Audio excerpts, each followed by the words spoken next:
1.7 লাখ ইমাম মুয়াজ্জিনের জন্য সুখবর। দেশে প্রায় 3.5 লাখ মসজিদের 1.7 লাখ ইমাম মুয়াজ্জিন ও খাদেমদের সম্মানী ভাতা দেবে অন্তর্বর্তী সরকার। সরকারের সামাজিক নিরাপত্তা বেষ্টনী কর্মসূচির আওতায় এই ভাতা দেওয়া হবে।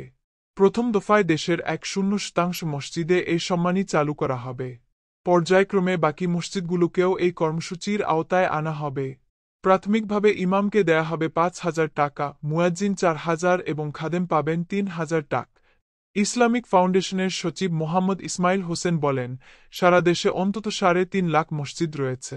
এসব মসজিদে 1.7 লাখের বেশি ইমাম ও মুয়াজ্জিন রয়েছেন। এর বাইরে শহরের মসজিদগুলোতে খাদেম রয়েছেন।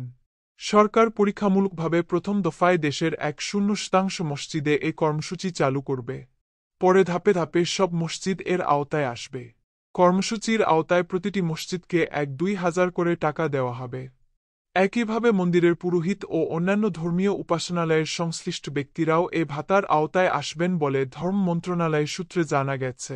এর আগে গত বছরের 4 মার্চ জেলা প্রশাসক সম্মেলনের ধর্ম মন্ত্রণালয় সম্পর্কিত কর্ম অধিবেশন শেষে মন্ত্রিপরিষদ সচিব মাহবুব হোসেন বলেছিলেন, প্রতিটি জেলায় ইমাম, মুয়াজ্জিন, পুরোহিত ও ধর্মীয় প্রতিষ্ঠানে কর্মরত অন্যদের তালিকা প্রস্তুত করতে ডিসিদের নির্দেশ দিয়েছে। তাদের সামাজিক নিরাপত্তা বেষ্টনীর আওতায় আনার সিদ্ধান্ত হয়েছে। দেশের 6-4 জেলায় প্রায় 3.5 লাখ মসজিদ রয়েছে। এসব মসজিদে প্রায় 1.7 লাখ ইমাম মুয়াজ্জিন কর্মরত। এর মধ্যে বায়তুল মোকাররম জাতীয় মসজিদ, আন্দরকিল্লা শাহী জামে মসজিদ এবং জমিয়াতুল ফালাহ মসজিদে 3 জন খতিব, 6 জন পেশ ইমাম ও 6 জন মুয়াজ্জিনের বেতন ভাতা রাজস্ব খাতভুক্ত।